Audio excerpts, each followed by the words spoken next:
خوش آمدید ہیں علم کا ساتھی میں، تعلیم کا آپ کا ہمسفر۔ یہ اے آئی سے تیار شدہ آڈیو ہے جہاں کبھی کبھار تلفظ کی چھوٹی موٹی غلطی ہو سکتی ہے، مگر مقصد صرف ایک ہے، علم کو آسان اور دلچسپ انداز میں آپ تک پہنچانا۔ تو چلیے سفر علم شروع کرتے ہیں۔ تو آج ہم رچرڈ ڈاکنز کی ایک بہت مشہور کتاب پر بات کر رہے ہیں، the greatest show on earth. جی، دی ایویڈنس فار ایولیوشن۔ بالکل، اور ہم سب ڈاکنز کو جانتے ہیں کہ وہ ارتقاء کے شاید سب سے بڑے حامیوں میں سے ہیں، لیکن مجھے یہ جان کر بڑی حیرت ہوئی کہ 2009 تک انہوں نے کوئی ایک بھی کتاب خاص طور پر ارتقاء کے ثبوتوں پر نہیں لکھی تھی۔ جی، یہ واقعی ایک عجیب سی بات لگتی ہے، اور اسی لیے آج ہم خاص طور پر اس کتاب کے دیباچے پر غور کریں گے، کیونکہ وہیں سے یہ پوری کہانی شروع ہوتی ہے۔ تو دیباچے میں وہ کیا کہتے ہیں؟ مطلب وہ اسے لکھ کیوں رہے ہیں؟ دیکھیے، دیباچہ شروع ہوتے ہی پہلا جملہ ہی مقصد بتا دیتا ہے۔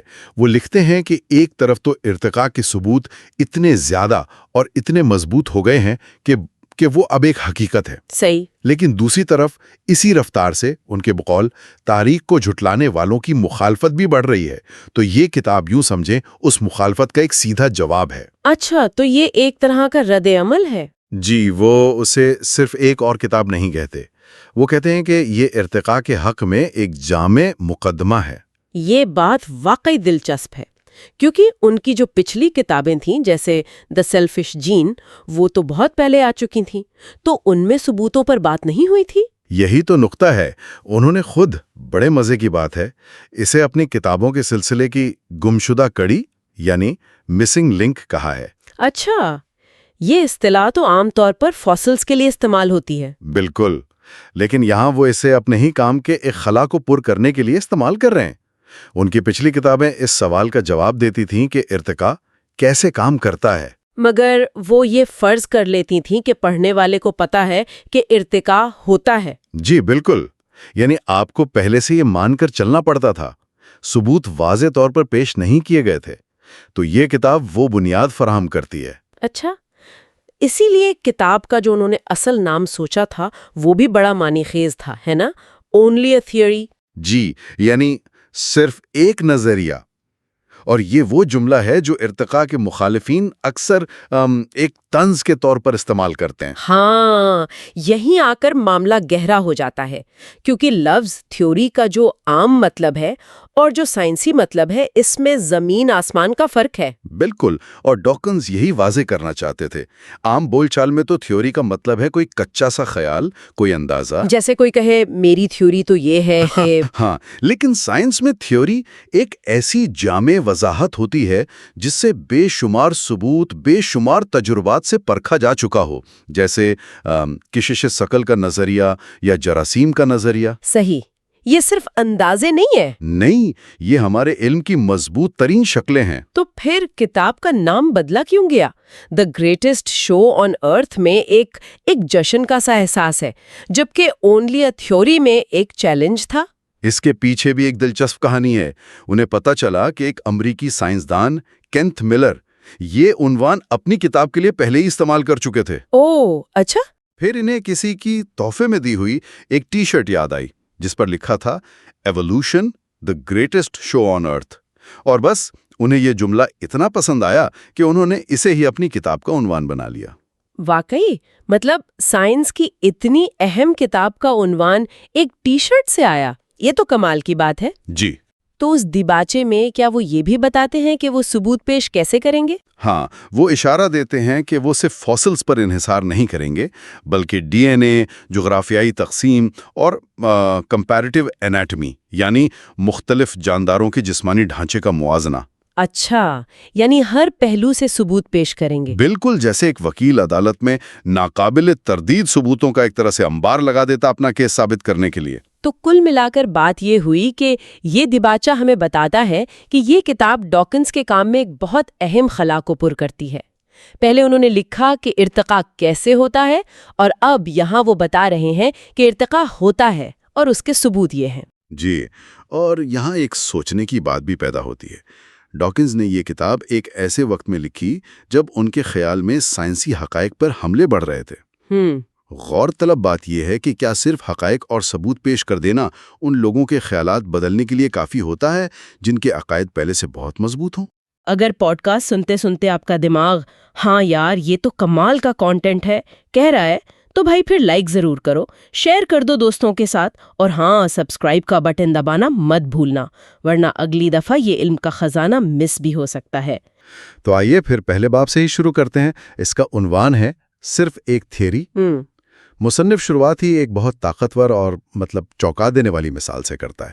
وہ کہتا ہے کہ ذرا تصور کریں آپ لاطینی زبان کے استاد ہیں، اچھا، اور آپ کو اپنا وقت ان لوگوں سے بحث میں ضائع کرنا پڑتا ہے جو کہتے ہیں کہ رومی سلطنت کبھی تھی ہی نہیں۔ یہ تو کتنی عجیب صورتحال ہوگی ہے نا؟ ہاں یہ تو بہت ہی عجیب بات ہے۔ اور وہ یہی نہیں لکتا، ایک اور مثال دیتا ہے کہ آپ تاریخ کے استاد ہیں اور آپ کو ہولوکاسٹ سے انکار کرنے والوں کا سامنا ہے، اور وہ مطالبہ کر رہے ہیں کہ ان کے متبادل نظریے کو بھی کلاس میں برابر وقت ملنا چاہیے۔ جی، یہ موازنہ بہت سخت ہے، لیکن مصنف کا مقصد یہ دکھانا ہے کہ آج کے حیاتیات کے اساتذہ کو بالکل ایسی ہی صورتحال کا سامنا ہے۔ یعنی یہ کوئی چھوٹی موٹی مخالفت نہیں ہے، یہ واقعی ایک بڑا مسئلہ ہے۔ یہ ایک منظم اور اچھی طرح سے فنڈڈ مہم ہے۔ مصنف انہیں تاریخ کو جھٹلانے والے کہتا ہے، بالکل ویسے ہی جیسے کچھ لوگ دیگر تاریخی حقائق کو جھٹلاتے ہیں۔ اچھا، اور اعداد و شمار واقعی حیران کن ہے۔ امریکہ میں 40% سے زیادہ لوگ یہ نہیں مانتے کہ انسان ارتقاء کے عمل سے گزرے ہیں۔ 40%؟ یہ بات مجھے ہمیشہ بہت عجیب لگتی ہے۔ ایک طرف تو عوام کی اتنی بڑی تعداد شک میں مبتلا ہے، لیکن دوسری طرف جیسا کہ مواد میں بتایا گیا ہے، اعلیٰ ترین مذہبی رہنماؤں کو اس سے کوئی مسئلہ نہیں ہے۔ جی، مصنف نے آکسفورڈ کے بشپ لارڈ ہیرس کے ساتھ اپنے کام کا ذکر کیا ہے، اور انہوں نے تو اسے خدا کے عظیم کاموں میں سے ایک قرار دیا تھا۔ بالکل، یہی نہیں، پوپ اور دیگر پڑھے لکھے مذہبی اسکالرز بھی ارتقاء کے شواہد کو قبول کرتے ہیں۔ مصنف بتاتا ہے کہ ایک بار سائنسدانوں اور بشپس نے مل کر برٹش وزیر اعظم کو خط بھی لکھا تھا۔ واہ، تو اس سے ظاہر ہوتا ہے کہ اعلیٰ سطح پر سائنس اور مذہب میں کوئی ٹکراؤ نہیں ہے۔ جی، تو پھر یہ خلیج کہاں سے آ رہی ہے؟ اگر مذہبی قیادت اسے مانتی ہے تو یہ بات عام لوگوں تک کیوں نہیں پہنچ رہی؟ دیکھیں، مصنف کا استدلال ہے کہ یہاں ابلاغ کا کمیونیکیشن کا ایک بہت بڑا مسئلہ ہے۔ اچھا، تعلیم یافتہ مذہبی رہنما آدم اور ہوا جیسی کہانیوں کو علامتی طور پر دیکھتے ہیں، جی، لیکن وہ کبھی کھلے عام آپ کہہ لیں کہ ممبر سے یہ نہیں کہتے کہ بھئی یاد رکھیں یہ کردار حقیقی نہیں تھے، یہ کہانیاں سبق آموز ہیں۔ اوہ، تو وہ یہ واضح نہیں کرتے؟ بالکل، اس خاموشی کی وجہ سے عام لوگوں میں یہ الجھن باقی رہتی ہے کہ کون سی بات کو لفظی طور پر لینا ہے اور کس کو علامتی طور پر۔ اور یہی الجھن ہمیں اس سب سے بڑے اعتراض کی طرف لاتی ہے۔ یہ تو صرف ایک تھیوری ہے، یہ جملہ تو جیسے ایک ہتھیار بن گیا ہے۔ ہاں، اور میرے خیال میں یہاں لفظ تھیوری کے مطلب پر ہی سارا جھگڑا ہے۔ بالکل۔ آکسفورڈ انگلش ڈکشنری اس لفظ کے دو بالکل مختلف معنی بتاتی ہے۔ پہلا معنی جو سائنس میں استعمال ہوتا ہے وہ ہے خیالات کا ایک مربوط نظام، جو حقائق کی وضاحت کرتا ہے اور جس کی بار بار مشاہدے سے تصدیق ہو چکی ہو۔ جی، جیسے سورج کے گرد زمین کے گھومنے کا نظریہ، یہ کوئی کچا خیال نہیں، یہ ایک مضبوط وضاحت ہے۔ ارتقاء اسی زمرے میں آتا ہے۔ اور دوسرا معنی جو ہم روزمرہ کی گفتگو میں استعمال کرتے ہیں وہ ہے محض ایک قیاس، ایک مفروضہ یا ایک اندازہ۔ جب کوئی کہتا ہے میری تھیوری یہ ہے کہ تو اس کا مطلب ہوتا ہے میرا اندازہ یہ ہے۔ اور تخلیق پسند جان بوجھ کر اس دوسرے کمزور معنی کو استعمال کرتے ہیں، بالکل، سائنس پر حملہ کرنے کے لیے۔ اس الجھن سے بچنے کے لیے مصنف ایک دلچسپ تجویز دیتا ہے کہ سائنسی تھیوری کو تھیورم کہا جائے۔ تھیورم، تاکہ اس کا فرق واضح رہے۔ یہ دلچسپ ہے۔ اچھا، تو یہ تو ہوئی تھیوری کی بات، لیکن ثبوت یعنی پروف کے معاملے میں کیا کہیں گے؟ اکثر کہا جاتا ہے کہ ارتقاء ثابت نہیں ہوا ہے۔ یہ ایک بہت اہم سوال ہے، اور یہاں سائنس اور ریاضی کا بنیادی فرق سمجھنا ضروری ہے۔ ٹھیک ہے۔ ریاضی میں ثبوت مطلق اور حتمی ہوتا ہے، جیسے فیتاغورس کا مسئلہ، ایک بار ثابت ہو گیا تو ہمیشہ کے لیے ثابت ہو گیا۔ لیکن سائنس ایسے کام نہیں کرتی۔ نہیں کرتی۔ سائنس میں ہم کسی نظریے کو غلط ثابت کرنے کی کوشش کرتے ہیں۔ اگر لاکھوں کوششوں کے باوجود کوئی نظریہ غلط ثابت نہ ہو سکے اور اسے ہر طرح کے شواہد کی حمایت حاصل ہو تو ایک سائنس حقیقت بن جاتا ہے۔ بالکل، ارتقاء آج اسی طرح ایک حقیقت ہے جیسے یہ حقیقت ہے کہ پیرس شمالی نصف کرہ میں ہے، حالانکہ میں نے خود جا کر نہیں دیکھا۔ یعنی سائنس کا ثبوت شواہد کے انبار پر کھڑا ہوتا ہے، اور مصنف اسی بات کو واضح کرنے کے لیے ایک مثال دیتا ہے جو دماغ گما دیتی ہے کہ ہماری اپنی آنکھیں بھی کتنی ناقابل اعتبار ہو سکتی ہیں۔ یہ نادیدہ گوریلا والا تجربہ۔ وہ کلاسک تجربہ ہے۔ لوگوں کو ایک ویڈیو دکھائی جاتی ہے جس میں کچھ کھلاڑی باسکٹ بال کھیل رہے ہوتے ہیں، اور انہیں کہا جاتا ہے کہ وہ گنیں کہ سفید ٹیم نے کتنی بار بال پاس کی۔ جی، اور جب لوگ پوری توجہ سے گنتی کر رہے ہوتے ہیں، ایک شخص گوریلا کا لباس پہنے اسکرین پر آتا ہے، سینہ پیٹتا ہے اور چلا جاتا ہے۔ وہ پورے 9 سیکنڈ تک وہاں موجود رہتا ہے، اور آدھے سے زیادہ لوگ اسے دیکھتے ہی نہیں ہیں۔ انہیں بعد میں بتایا جائے تو وہ یقین ہی نہیں کرتے۔ یہ تو حیران کن ہے۔ بالکل، اور اس کا گہرا سبق یہ ہے کہ چشمدید گواہی جس پر ہم اتنا بھروسہ کرتے ہیں وہ انتہائی غیر معتبر ہو سکتی ہے۔ اور مصنف اسے ارتقاء سے جوڑتا ہے۔ جی، ہم ارتقاء کو اپنی آنکھوں سے ہوتے ہوئے نہیں دیکھ سکتے، یہ لاکھوں سال پر محیط عمل ہے۔ ہم ایک جاسوس کی طرح ہیں جو جرم ہونے کے بعد جائے وقوع پر پہنچتا ہے۔ اس نے جرم ہوتے ہوئے نہیں دیکھا، لیکن اسے وہاں فنگر پرنٹس، خون کے دھبے اور آج کل تو ڈی این اے جیسے شواہد ملتے ہیں۔ یہ باواسطہ شواہد اس چشمدید گواہی سے کئی زیادہ مضبوط اور قابل اعتماد ہیں۔ تو ارتقاء کے حق میں بھی ایسے ہی ناقابل تردید باواسطہ شواہد کا پہاڑ موجود ہے۔ واہ! تو پہلا باب تو عام اعتراضات کی دھجیاں اڑا دیتا ہے۔ جی، لیکن یہ میرے ذہن میں ایک بڑا سوال پیدا کرتا ہے۔ اگر یہ خیال اتنا واضح ہے اور اس کے شواہد اتنے مضبوط ہیں تو انسانیت کو ڈارون تک پہنچنے میں اتنا وقت کیوں لگا؟ یہ ایک بہترین سوال ہے۔ ہزاروں سال تک ہم اس سمت میں کیوں نہیں سوچ پائے؟ ہاں، اور یہی ہمیں دوسرے باب کی طرف لے جاتا ہے جس کا عنوان ہے کتے، گائے اور گوبھی۔ اچھا۔ ماہر حیاتیات ارنسٹ مائر کے مطابق اس کی سب سے بڑی وجہ ایک فلسفیانہ رکاوٹ تھی، اور وہ رکاوٹ تھی افلاطون کا مثالیت پسندی کا نظریہ۔ یعنی یہ خیال کہ ہر چیز کی ایک مثالی ناقابل تغیر شکل یا جوہر موجود ہے، جیسے کہیں آسمانوں میں ایک مثالی خرگوش کا تصور ہے، اور جو خرگوش ہم زمین پر دیکھتے ہیں وہ اس مثالی خرگوش کے نامکمل سائیں ہیں۔ بالکل یہی۔ اور یہ سوچ ارتقاء کی مکمل ضد ہے۔ مکمل ضد؟ اگر ہر نوع کا ایک ابدی اور ناقابل تغیر جوہر ہے تو وہ بدل کیسے سکتی ہے؟ اس سوچ نے ہزاروں سال تک حیاتیاتی فکر کو جکڑے رکھا۔ صحیح۔ ارنسٹ مائر اسے افلاطون کا مردہ ہاتھ کہتے ہیں جس نے ترقی کو روکے رکھا۔ اس مثالیت پسندی کے جال کو توڑنے کے لیے مصنف ایک بہت ہی دلچسپ ذہنی تجربہ پیش کرتا ہے جسے وہ ہیئر پن تجربہ کہتا ہے۔ جی، یہ بہت دلچسپ ہے۔ وہ کہتا ہے کہ تصور کریں کہ ایک مادہ خرگوش کھڑی ہے، اس کے ساتھ اس کی ماں کو کھڑا کریں، پھر اس کی نانی، پھر اس کی پڑنانی، اور اس طرح نسل در نسل لاکھوں سال پیچھے ایک لمبی قطار بناتے جائیں۔ جی، ایک منٹ، تو آپ کہہ رہی ہیں کہ اگر میں اپنے پالتو خرگوش سے نسل در نسل پیچھے جاؤں تو آخرکار میں ایک ایسی مخلوق تک پہنچ جاؤں گا جو چیتے کی بھی جد امجد تھی؟ یہ سمجھنا تھوڑا مشکل ہے۔ یہ واقعی دماغ کو جھنجھوڑ دینے والا خیال ہے۔ جیسے جیسے آپ اس قطار میں لاکھوں سال پیچھے جائیں گے، جانور آہستہ آہستہ بدلتے جائیں گے، خرگوش کم خرگوش جیسا لگے گا، اور بالآخر آپ ایک ایسے مشترکہ جد امجد تک پہنچیں گے جو خرگوش اور چیتے دونوں کا تھا۔ یہ اس ہیئر پن کا موڑ ہے۔ اچھا، اب یہاں سے آپ وقت میں آگے بڑھنا شروع کریں تو نسل در نسل معمولی تبدیلیوں کے ساتھ آپ آخرکار آج کے چیتے تک پہنچ جائیں گے۔ ہر بچہ اپنی ماں سے بس تھوڑا سا مختلف تھا، کوئی بڑی چھلانگ نہیں لگی۔ اس تجربے کا سب سے اہم نقطہ یہ ہے کہ خرگوش چیتے میں نہیں بدلا، وہ کزن ہے، ان کا ایک مشترکہ جد امجد تھا۔ بالکل، اور یہی اس مشہور سوال کا جواب ہے کہ اگر انسان بندر سے بنے تو بندر اب بھی کیوں موجود ہے؟ ہاں، یہ سوال تو بہت پوچھا جاتا ہے۔ انسان بندر سے نہیں بنے، انسانوں اور آج کے بندروں کا لاکھوں سال پہلے ایک مشترکہ جد امجد تھا۔ ہم ایک دوسرے کے کزن ہیں، آباء و اجداد نہیں۔ تو ڈارون نے اس مثالیت پسندی کی دیوار کو کیسے توڑا؟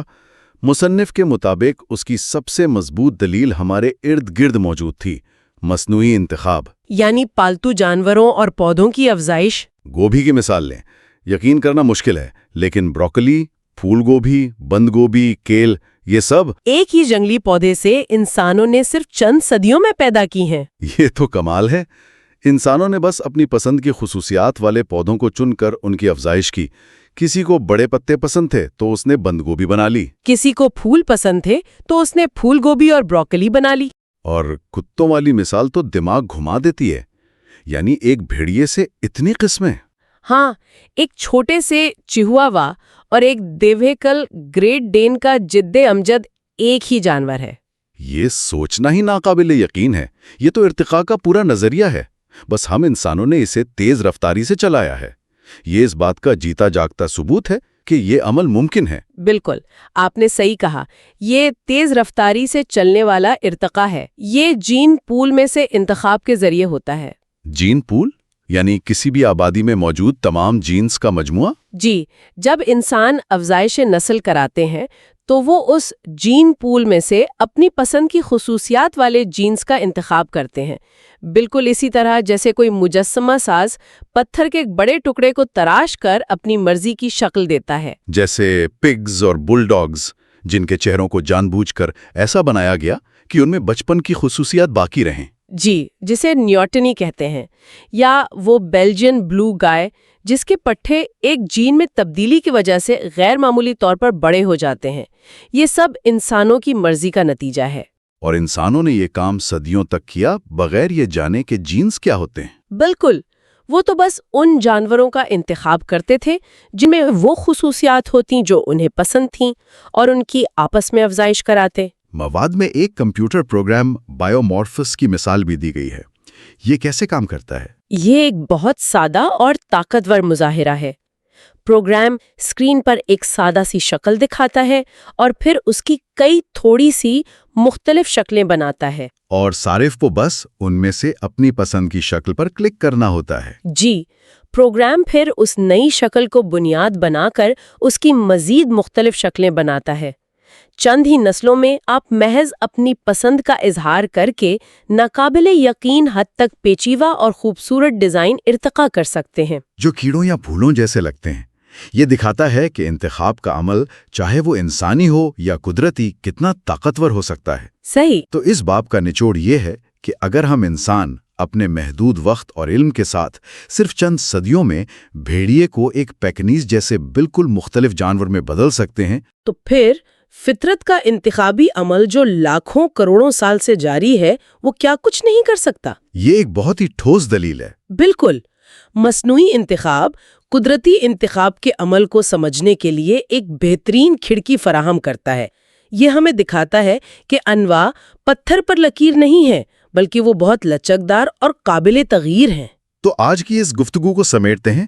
پہلے باب میں ہم نے یہ دیکھا کہ ارتقاء صرف ایک تھیوری نہیں بلکہ سائنسی زبان میں ایک تھیورم کی حیثیت رکھتا ہے، ایک ایسا نظریہ جسے ناقابل تردید شواہد کی حمایت حاصل ہے۔ جی، اور ہم نے یہ بھی سمجھا کہ سائنس میں ثبوت کا مطلب ریاضی سے مختلف ہے، اور بالواسطہ ثبوت اکثر براہ راست مشاہدے سے زیادہ قابل اعتماد ہوتا ہے۔ اور دوسرے باب میں ہم نے افلاطون کی مثالیت پسندی کی اس سوچ کو دیکھا جس نے ارتقائی نظریات کی راہ میں رکاوٹ ڈالی۔ لیکن پھر ہم نے کتے، گائے اور گوبھی کی مثالوں سے یہ سیکھا کہ مصنوعی انتخاب کے ذریعے انواع میں کتنی تیزی سے اور کتنی بڑی تبدیلیاں لائی جا سکتی ہیں، جس سے قدرتی انتخاب کے بے پناہ امکانات کا اندازہ ہوتا ہے۔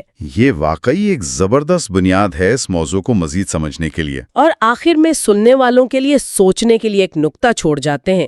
اگر انسان اپنی مرضی اور ارادے سے صرف چند صدیوں میں حیاتیاتی شکلوں کو اس قدر بدل سکتا ہے تو تصور کریں کہ فطرت کا غیر ارادی، بغیر کسی سمت کے لیکن لاکھوں کروڑوں سال پر محیط انتخابی دباؤ زندگی کی کیسی ناقابل یقین، پیچیدہ اور متنوع شکلیں تخلیق کر سکتا ہے جن کا ہم شاید تصور بھی نہیں کر سکتے۔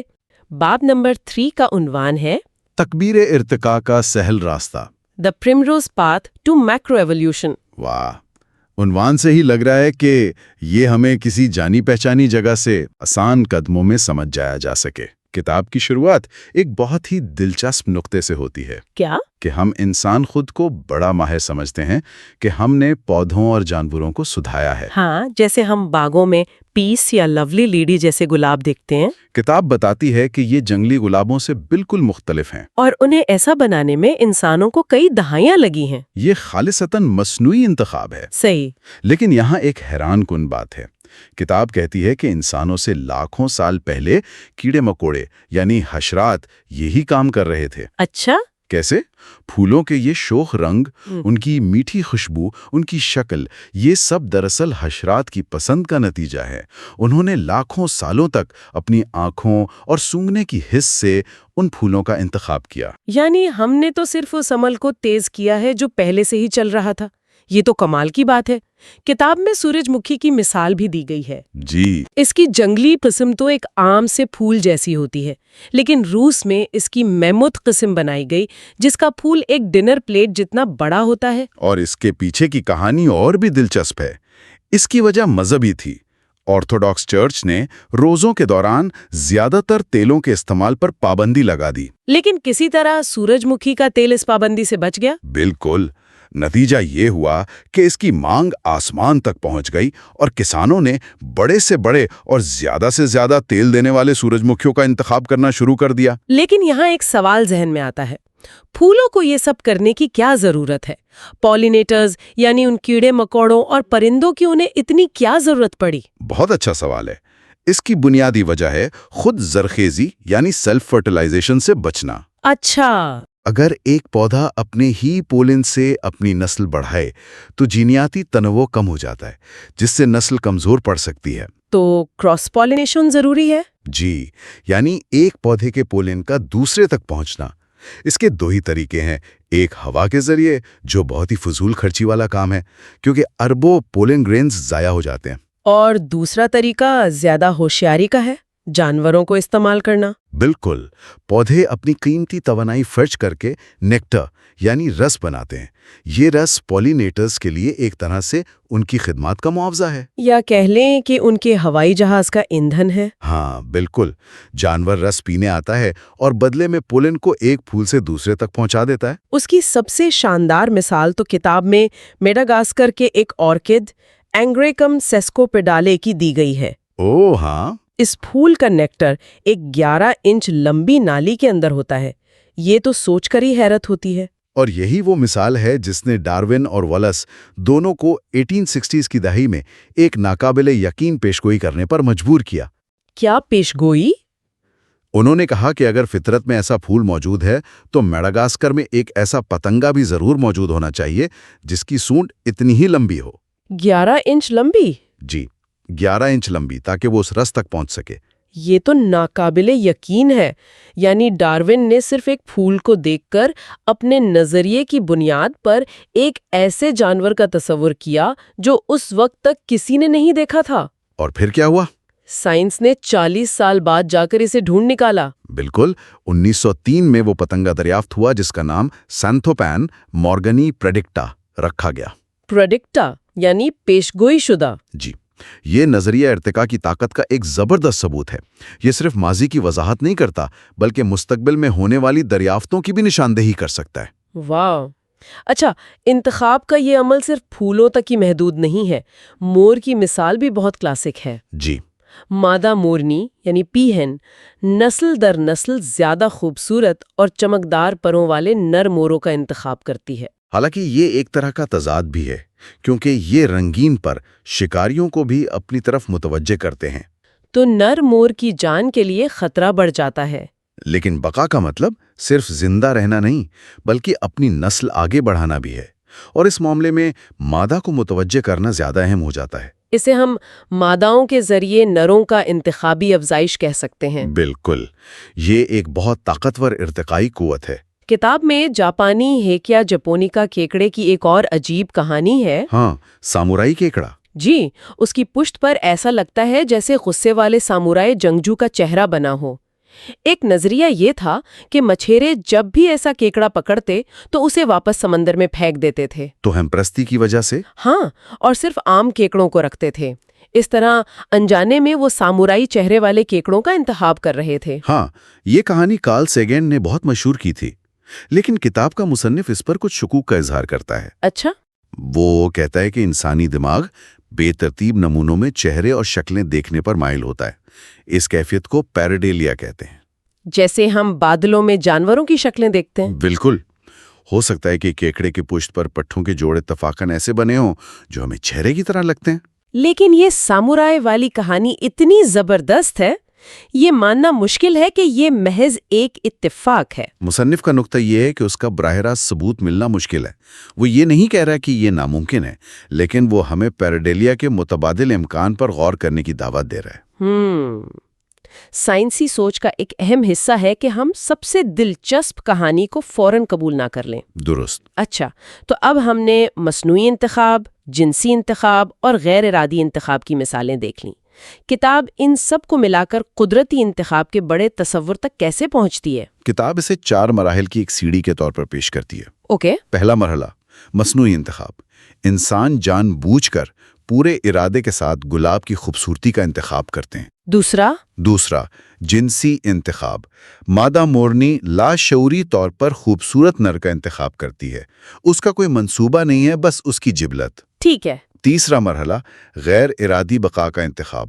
چھوٹی مچھلیاں اینگلر فش کے سب سے چمکدار چارے کی طرف کھینچی چلی آتی ہیں اور اس کا شکار بن جاتی ہیں۔ وہ مچھلیاں اینگلر فش کو منتخب نہیں کر رہیں، لیکن ان کے عمل کا نتیجہ یہی نکلتا ہے کہ بہترین چارے والی اینگلر فش زندہ رہتی ہے۔ بالکل۔ اور آخر میں چوتھا مرحلہ قدرتی انتخاب، جہاں کوئی بھی انتخاب کرنے والا نہیں ہے، کوئی ایجنٹ نہیں، کوئی ارادہ نہیں، صرف ماحول ہے۔ تو یہ ایک طرح سے ارادے یا شعور کی سیڑھی ہے جو نیچے کی طرف جا رہی ہے۔ جی۔ پہلے انسان جان بوجھ کر، پھر مورنی لاشعوری طور پر، پھر مچھلی انجانے میں، اور آخر میں کوئی بھی نہیں چن رہا۔ بقا خود ہی وہ چھلنی بن جاتی ہے جس سے خصوصیات گزرتی ہیں۔ جو جاندار ماحول میں زندہ رہنے کے لیے بہتر آلات یعنی ٹریٹس رکھتے ہیں، وہی زندہ بچتے ہیں اور اپنی خصوصیات اگلی نسل کو منتقل کرتے ہیں۔ اس عمل کی طاقت کو دکھانے کے لیے کتاب میں کچھ تجربات کا بھی ذکر ہے۔ الینوائے میں مکئی پر کیا گیا ایک تجربہ ہے جو 1896 میں شروع ہوا۔ ہاں، وہ ایک شاندار تجربہ ہے۔ انہوں نے مکئی کی ایک لائن کو زیادہ تیل کی پیداوار اور دوسری کو کم تیل کی پیداوار کے لیے منتخب کیا۔ اور نتیجہ؟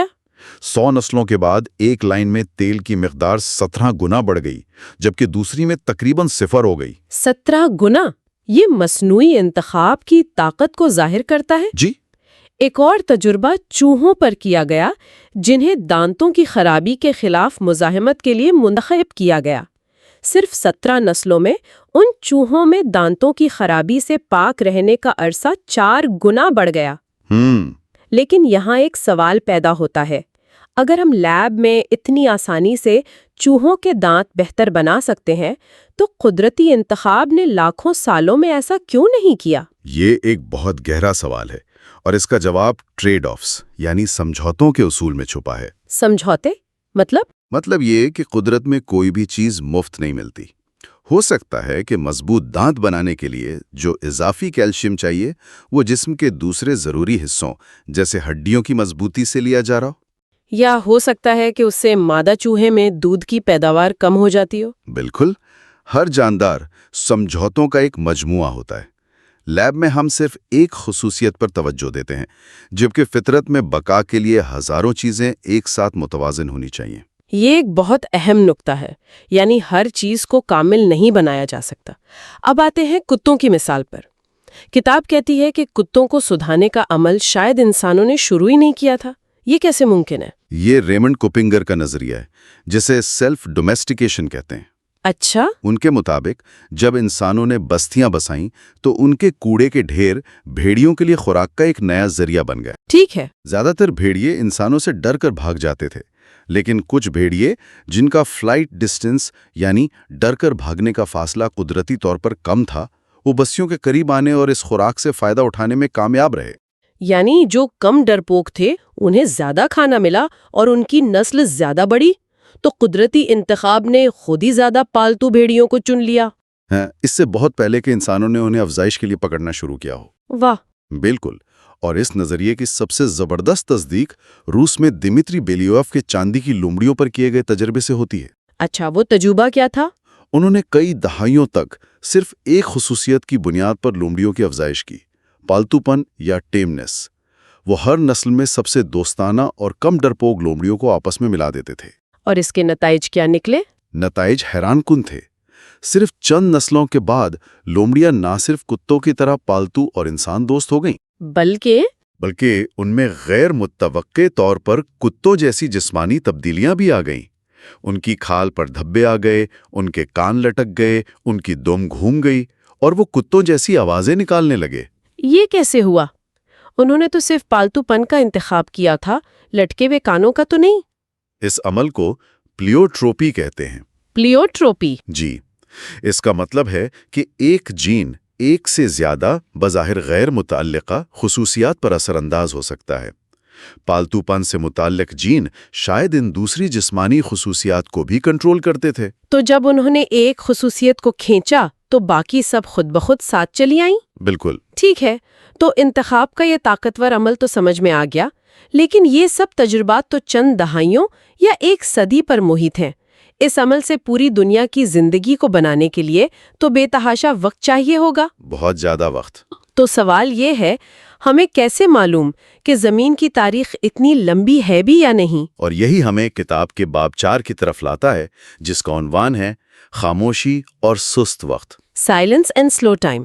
جی، یہ باب اسی سوال کا جواب دیتا ہے کہ سائنسدانوں کو کیسے معلوم کہ زمین اربوں سال پرانی ہے۔ تو ان کے پاس وقت ناپنے کے لیے کیا طریقے ہیں؟ سائنسدانوں کے پاس کئی طرح کی قدرتی گھڑیاں ہیں۔ ان میں سے ہر ایک مختلف پیمانے پر کام کرتی ہے۔ سب سے آسان مثال درختوں کے چھلے ہیں، جسے ڈینڈروکرونالوجی کہتے ہیں۔ ہاں، یہ تو ہم نے سنا ہے کہ ہر سال درخت کے تنے میں ایک چھلا بنتا ہے، اچھے موسم میں چوڑا اور خراب موسم میں پتلا۔ بالکل، اور سائنسدان زندہ اور بہت پرانی لکڑیوں کے چھلوں کے پیٹرن کو آپس میں ملا کر ایک مسلسل ٹائم لائن بنا سکتے ہیں۔ اس طریقے سے ہم تقریباً 11,500 سال پیچھے تک سال بہ سال کسی بھی لکڑی کی عمر بتا سکتے ہیں۔ لیکن 11,500 سال تو ارتقاء کے پیمانے پر کچھ بھی نہیں، لاکھوں اور کروڑوں سال کیسے ناپے جاتے ہیں؟ اس کے لیے ہم ریڈیو ایکٹیو کلاکس کا استعمال کرتے ہیں۔ یہ اس اصول پر کام کرتی ہیں کہ کائنات میں کچھ عناصر غیر مستحکم ہوتے ہیں، انسٹیبل۔ جی، اور وہ ایک مستقل شرح سے دوسرے عناصر میں تبدیل ہوتے رہتے ہیں۔ اس شرح کو نصف زندگی یعنی ہاف لائف کہتے ہیں۔ کتاب میں پوٹیشیم آرگون کلاک کی مثال دی گئی ہے، یہ کیسے کام کرتی ہے؟ جب کوئی آتش فخا پھٹتا ہے تو اس کا لاوا ٹھنڈا ہو کر چٹان بنتا ہے۔ اس نئی چٹان میں پوٹیشیم 40 نامی ایک آئسوٹوپ موجود ہوتا ہے، لیکن آرگون 40 گیس بالکل نہیں ہوتی، کیونکہ وہ لاوے سے نکل جاتی ہے۔ جی، یہ اس گھڑی کا صفر پر سیٹ ہونا ہے۔ وقت کے ساتھ ساتھ پوٹیشیم 40 بہت آہستہ آہستہ آرگون 40 میں تبدیل ہوتا ہے۔ اور اس کی رفتار کیا ہے؟ پوٹیشیم 40 کی نصف زندگی 1.26 ارب سال ہے۔ 1 ارب سے بھی زیادہ؟ جی، یعنی 1.26 ارب سال میں آدھا پوٹیشیم 40 آرگون 40 میں تبدیل ہو جائے گا۔ آج اگر ہم کسی چٹان میں ان دونوں کا تناسب ناپ لیں تو ہم بالکل ٹھیک بتا سکتے ہیں کہ وہ چٹان کتنے کروڑ یا ارب سال پہلے بنی تھی۔ 1 منٹ کے لیے رک کر اس بات کو سوچنا چاہیے کہ ایک عام سے پتھر کے اندر ایک ایسی گھڑی چھپی ہے جو اربوں سال سے ٹک ٹک کر رہی ہے، اور ہم نے آخرکار اسے پڑھنے کا طریقہ سیکھ لیا ہے۔ لیکن ایک مسئلہ ہے، فاسلز تو آتش فشانی چٹانوں میں نہیں ملتے، وہ تو تہدار چٹانوں یعنی سیڈیمنٹری راکس میں پائے جاتے ہیں۔ تو پھر فاسلز کی عمر کیسے پتہ چلتی ہے؟ آپ نے بالکل صحیح نقطہ اٹھایا۔ ہم تہدار چٹانوں کی براہ راست ڈیٹنگ نہیں کر سکتے۔ تو پھر اس کا حل یہ ہے کہ ماہرین ارضیات ان تہدار چٹانوں کے اوپر یا نیچے موجود آتش فشانی چٹانوں کی تہوں کی عمر معلوم کرتے ہیں۔ اچھا، اگر ایک فاسل 2 آتش فشانی تہوں کے درمیان پھنسا ہوا ہے، جن میں سے ایک 50 کروڑ سال پرانی ہے اور دوسری 48 کروڑ سال پرانی، تو ہم کہہ سکتے ہیں کہ فاسل ان دونوں عمروں کے درمیان کا ہے۔ اور کیونکہ دنیا بھر میں چٹانوں کی تہیں، جنہیں اسٹریٹا کہتے ہیں، ایک جانی پہچانی ترتیب میں ہیں، جیسے کیمبرین، جوراسک، کریٹیشیس، تو ایک جگہ کی ڈیٹنگ سے پوری دنیا میں اس تہ کی عمر کا اندازہ ہو جاتا ہے۔ بالکل، اور اسی طریقے سے یہ بھی ثابت ہوتا ہے کہ فاسلز ایک خاص ترتیب میں پائے جاتے ہیں۔ آپ کو کبھی بھی کیمبرین یعنی سب سے پرانی چٹانوں میں کسی ممالیہ جانور کا فاسل نہیں ملے گا۔ وہ صرف بہت بعد کی نئی تہوں میں نظر آتے ہیں۔ جی، یہ ارتقاء کے نظریے کا ایک بہت مضبوط بالواسطہ ثبوت ہے۔ اور کم مدت کے لیے جیسے چند ہزار سال کاربن 14 ڈیٹنگ بھی ہے۔ ہاں، کاربن 14 ڈیٹنگ نامیاتی چیزوں کے لیے استعمال ہوتی ہے۔ زندہ جاندار ماحول سے عام کاربن 12 کے ساتھ ساتھ تابکار کاربن 14 بھی لیتے رہتے ہیں۔ مرنے کے بعد کاربن 14 لینا بند ہو جاتا ہے۔ اور جو پہلے سے موجود ہے وہ 5730 سال کی نصف زندگی کی شرح سے ختم ہونا شروع ہو جاتا ہے۔ تو کسی ہڈی یا لکڑی کے ٹکڑے میں کاربن 14 اور کاربن 12 کا تناسب ناپ کر اس کی موت کا وقت معلوم کیا جا سکتا ہے۔ جی، کتاب میں ٹیورن کے کفن یعنی شراؤڈ آف ٹیورن کی مثال دی گئی ہے۔ 1988 میں 3 مختلف لیبارٹریوں نے آزادانہ طور پر اس کے نمونوں کی کاربن ڈیٹنگ کی، اور سب کا نتیجہ ایک ہی نکلا۔ سب کا نتیجہ یہی نکلا کہ وہ کپڑا 1260 اور 1390 عیسوی کے درمیان کا ہے، جو اس کے تاریخی ریکارڈ سے بھی مطابقت رکھتا ہے۔ لیکن سب سے اہم بات کیا ہے؟ سب سے اہم بات یہ ہے کہ یہ تمام مختلف گھڑیاں potassium organ, uranium lead, carbon 14 جب بھی ممکن ہو ایک ہی نمونے پر استعمال کی جاتی ہیں، تو ان کے نتائج ایک دوسرے سے مطابقت رکھتے ہیں۔ جب مختلف طریقوں سے ایک ہی جواب آئے تو اس سے ان طریقوں کی درستگی پر زبردست اعتماد پیدا ہوتا ہے۔ بالکل۔ تو آج کی اس گفتگو کا خلاصہ یہ ہے کہ انتخاب کا وہ سادہ سا عمل جسے ہم کتوں کو پالنے اور پھولوں کو اگانے میں دیکھتے ہیں، جب اسے اربوں سال کا وقت ملتا ہے تو وہ زمین پر زندگی کے اس ناقابل یقین تنوع کی وضاحت کر سکتا ہے۔ اور ہم نے یہ بھی جانا کہ ہمارے پاس اس عمیق وقت کو ناپنے کے لیے قابل اعتماد سائنسی آلات موجود ہیں، جو ہمیں بتاتے ہیں کہ زمین کی تاریخ ہزاروں نہیں بلکہ اربوں سال پر محیط ہے۔ اتنا وقت جو قدرتی انتخاب کو اپنا جادو چلانے کے لیے کافی ہے۔ جی اس ساری گفتگو سے میرے ذہن میں ایک آخری سوچ آ رہی ہے۔ جی ہم نے روسی لومڑی کے تجربے میں پلیوٹراپی کا ذکر کیا، جہاں صرف ایک خصوصیت یعنی پالتو پن کا انتخاب کرنے سے غیر ارادی طور پر کئی دوسری خصوصیات بھی پیدا ہو گئیں، جیسے لٹکے ہوئے کان اور دھبوں والی کھال۔ بالکل۔ تو یہ ہمیں سوچنے پہ مجبور کرتا ہے جب ہم فطرت میں کسی جاندار کی کوئی خاصیت دیکھتے ہیں اور پوچھتے ہیں کہ اس کی بقا کے لیے کیا اہمیت ہے، تو کیا ہم کبھی کبھی غلط سوال پوچھ رہے ہوتے؟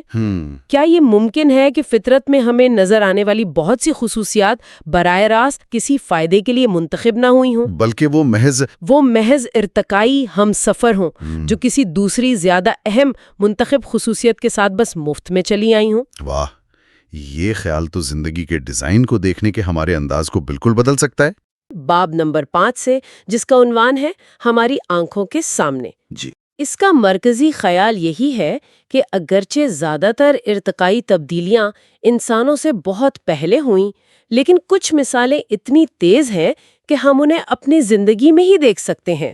اور اس کی پہلی مثال یوگانڈا کے ہاتھیوں کی ہے۔ یہ ایک کلاسک مثال ہے کہ انسانی سرگرمیاں کیسے ارتقائی دباؤ ڈالتی ہیں۔ اچھا، وہ کیسے؟ دیکھیں، شکاری خاص طور پر ہاتھی دانت کے لیے ہمیشہ بڑے دانتوں والے ہاتھیوں کو نشانہ بناتے ہیں۔ ظاہر ہے، کیونکہ ان کی قیمت زیادہ ہوتی ہے۔ بالکل، تو اس سے غیر ارادی طور پر ایک انتخابی دباؤ پیدا ہوتا ہے، یعنی وہ ہاتھی جن کے دانت قدرتی طور پر چھوٹے ہوتے ہیں وہ بچ جاتے ہیں، اور پھر وہی اپنی نسل آگے بڑھاتے ہیں۔ جی، اور ہمارے پاس اس کا ثبوت بھی ہے، یہ صرف کوئی خیال نہیں ہے۔ اچھا، کیا ثبوت ہے؟ یوگانڈا کے گیم ڈپارٹمنٹ کے پرانے ریکارڈز بتاتے ہیں کہ 1925 سے 1958 کے دوران شکار کیے گئے ہاتھیوں کے دانتوں کا اوسط وزن مسلسل کم ہوتا گیا۔ یعنی صرف 30-35 سالوں میں ہم نے ایک پوری نوع کی ایک اہم خصوصیت کو بدل دیا؟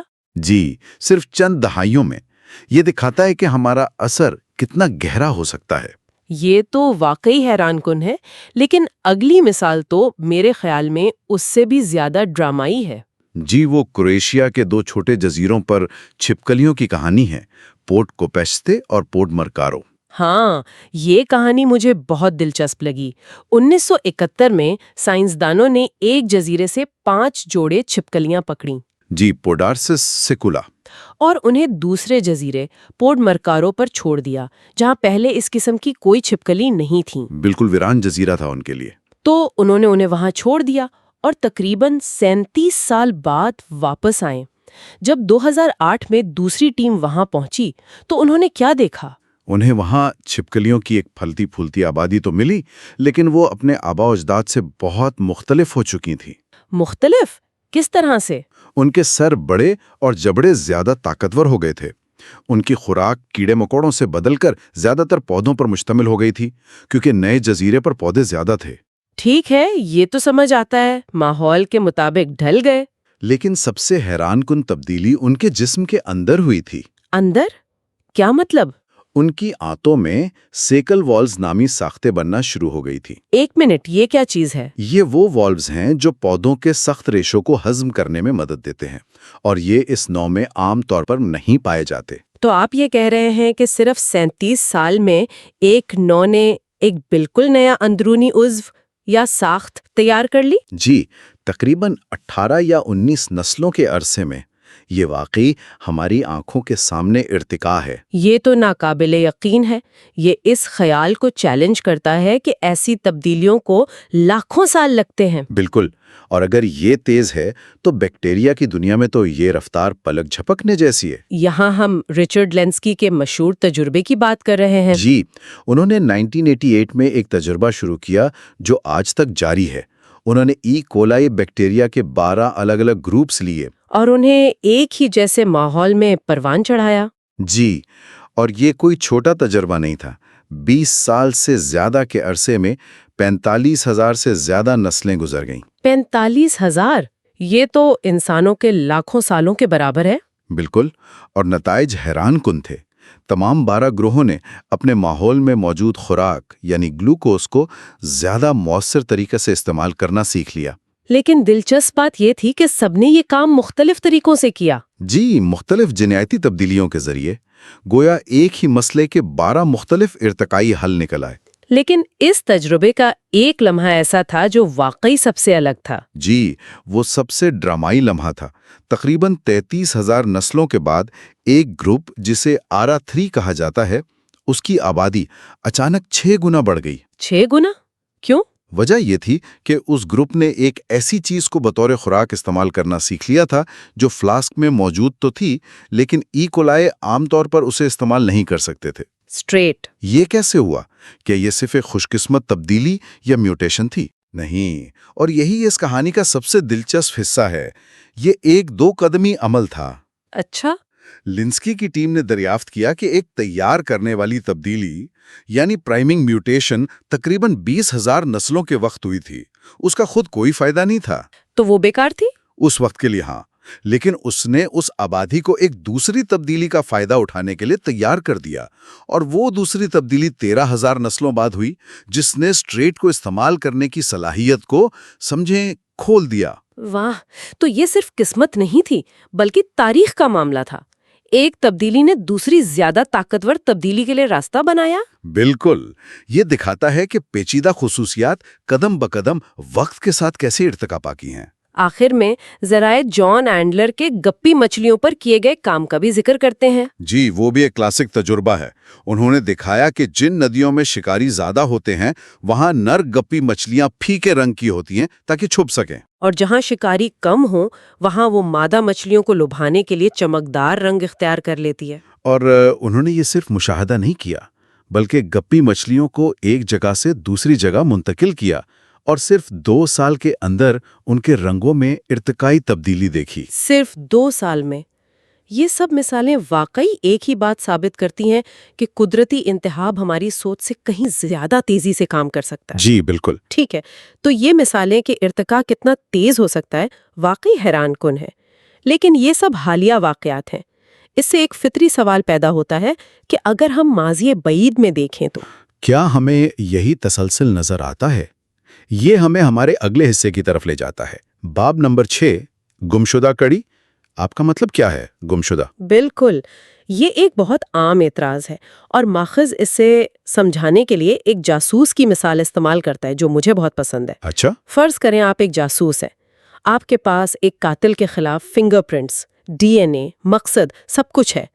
کیس بہت مضبوط ہے۔ ٹھیک ہے، پھر آپ کو ایک ویڈیو ملتی ہے جس میں قاتل پستول اٹھا رہا ہے، کیس اور بھی مضبوط ہو جاتا ہے۔ لیکن اگر اس ویڈیو میں کچھ فریم غائب ہوں تو کیا اس سے باقی تمام ثبوت غلط ہو جاتے ہیں؟ نہیں، ہرگز نہیں۔ بالکل، فوسل ریکارڈ بھی اسی طرح ایک بونس ہے۔ ارتقاء کا اصل ثبوت تو جدید انواع کی ڈی این اے اور اناٹمی میں ہے۔ اور فوسل ریکارڈ میں خلا ہونا تو فطری ہے، ہر جاندار فوسل نہیں بنتا۔ اور اہم نکتہ یہ ہے کہ ہمیں کبھی کوئی فوسل غلط عارضیاتی تہے میں نہیں ملا۔ آپ کو کبھی ڈائنوسور کے زمانے کی چٹانوں میں خرگوش کا فوسل نہیں ملے گا۔ یہ ترتیب خود ایک بہت بڑا ثبوت ہے۔ جی، باب میں کراکوڈاک جیسی مزے خیز مثالوں کا بھی ذکر ہے جو یہ ظاہر کرتی ہیں کہ لوگ ارتقاء کو کتنا غلط سمجھتے ہیں۔ ہاں، یہ غلط فہمی عظیم زنجیر حیات کے پرانے تصور سے آتی ہے کہ زندگی ایک سیڑھی ہے جس میں نچلے جانور اونچے جانوروں میں بدلتے ہیں، جبکہ ارتقاء ایک سیڑھی نہیں۔ بلکہ ایک شاخوں والا درخت ہے۔ کوئی بھی زندہ نوع کسی دوسری سے اونچی یا نیچی نہیں ہے، سب اپنی اپنی شاخ پر کامیاب ہیں۔ تو آئیے کچھ حقیقی عبوری فوسلز کی بات کرتے ہیں۔ سب سے پہلے سمندر سے خشکی کی طرف کا سفر۔ یہ زندگی کی تاریخ کا ایک بہت بڑا قدم تھا۔ بہت بڑا، اور ہمارے پاس اس کی شاندار مثالیں ہیں۔ ایک طرف ہمارے پاس یوستھینوپٹرون جیسی مچھلیاں تھیں جن کے پروں کے اندر ٹانگوں جیسی ہڈیوں کا بنیادی نمونہ تھا۔ اور دوسری طرف ہمارے پاس اکینتھوسٹیگا جیسے ابتدائی ایمبیفین تھے جو دکھنے میں مچھلیوں کی طرح تھے، لیکن ان کی باقاعدہ ٹانگیں اور 8 انگلیاں تھیں۔ اور ان کے درمیان بالکل ٹھیک وہ گمشدہ کڑی ہے جسے سائنسدانوں نے جان بوجھ کر پیشنگوئی کر کے صحیح عمر کی چٹانوں میں تلاش کیا اور پایا۔ ٹکٹالک۔ جی، یہ ایک ایسا جاندار تھا جس کا سر مگرمچھ جیسا چپٹا، جسم مچھلی جیسا، لیکن اس کی گردن بھی تھی جو مچھلیوں میں نہیں ہوتی۔ اور خشکی پر سر گھمانے کے لیے ضروری ہے۔ بالکل، اس کے پروں کے اندر کلائی کی ہڈیاں تھیں جس سے وہ اپنا وزن اٹھا سکتا تھا۔ یہ مچھلی اور ایمفیبین کے درمیان ایک بہترین عبوری شکل ہے۔ ٹھیک ہے، تو یہ تو خشکی پر آنے کی کہانی ہوئی، لیکن ارتقاء ہمیشہ ایک ہی سمت میں نہیں چلتا۔ خشکی سے واپس سمندر کی طرف جانے کی بھی کہانیاں ہیں، جیسے کہ ویل مچھلیاں۔ جی، اور اس کی سب سے اچھی فوسل ترتیب زیادہ تر پاکستان سے ملی ہے۔ اچھا، کہانی کا آغاز پیکیسیٹس سے ہوتا ہے جو ایک زمین پر رہنے والا کتے جیسا جانور تھا۔ پھر آتا ہے ایمبیولوسیٹس، جس کا مطلب ہی چلنے والی ویل ہے۔ بالکل، وہ زمین اور پانی دونوں میں رہ سکتا تھا، ایک مگرمچھ کی طرح۔ اور اس کے بعد آنے والے فوسلز میں پچھلی ٹانگیں چھوٹی ہوتی گئیں اور وہ مکمل طور پر آبی زندگی کے عادی ہو گئے۔ ایک واضح اور خوبصورت ترتیب۔ اور کچھوؤں کی کہانی تو اس سے بھی زیادہ پیچیدہ اور دلچسپ ہے۔ جی، حال ہی میں چین سے اوڈونٹوچیلس نامی ایک 220 ملین سال پرانا فوسل ملا ہے۔ اس کی خاص بات کیا تھی؟ اس کے پیٹ پر تو خول تھا، لیکن پیٹھ پر نہیں تھا، یعنی ایک آدھا خول والا کچھوا تھا۔ تو اس سے یہ پتہ چلتا ہے کہ خول کیسے بنا، لیکن ایک اور گہرا سوال بھی پیدا ہوتا ہے۔ جی، کیا یہ ایک ایسا کچھوا تھا جو خشکی پر مکمل خول بنانے کے بعد پانی میں واپس آیا اور اپنی پیٹھ کا خول کھو بیٹھا؟ اور سب سے حیران کن بات، جینیاتی شواہد بتاتے ہیں کہ آج کے زمینی کچھوے یعنی ٹارٹسز، وہ دراصل سمندری کچھووں کی نسل سے ہیں جو خشکی پر واپس آئے تھے۔ جی ہاں، یہ ایک ارتقائی یو ٹرن ہے، یعنی کچھووں کے آباء و اجداد خشکی پر تھے، پھر وہ سمندر میں گئے اور پھر ان میں سے کچھ دوبارہ خشکی پر واپس آ گئے۔ یہ تو بہت پیچیدہ ہے۔ جی، اور یہ دکھاتا ہے کہ ارتقائی تاریخ کوئی سیدھی لکیر نہیں، بلکہ ایک بہت ہی دلچسپ داستان ہے۔ تو آج ہم نے دیکھا کہ ارتقاء صرف ماضی بعید کی فوسلز میں قید کہانی نہیں ہے، یہ ایک زندہ متحرک عمل ہے جو ہماری آنکھوں کے سامنے ہر جگہ جاری ہے۔ اور جب ہم فوسل ریکارڈ کو دیکھتے ہیں تو خلاؤ مایوسی کا باعث نہیں بنتے، بلکہ وہ ہمیں تکٹالک جیسے حیرت انگیز جانداروں کو دریافت کرنے کی دعوت دیتے ہیں۔ یہ گمشدہ کلیاں نہیں، بلکہ زندگی کے عظیم سفر کی داستان کے جڑے ہوئے اوراق ہیں۔ اس سے ایک آخری سوچ بھرتی ہے۔ ویل اور ہاتھی جیسے عظیم جانوروں کے آباء و اجداد چھوٹے اور غیر نمایاں جانور تھے،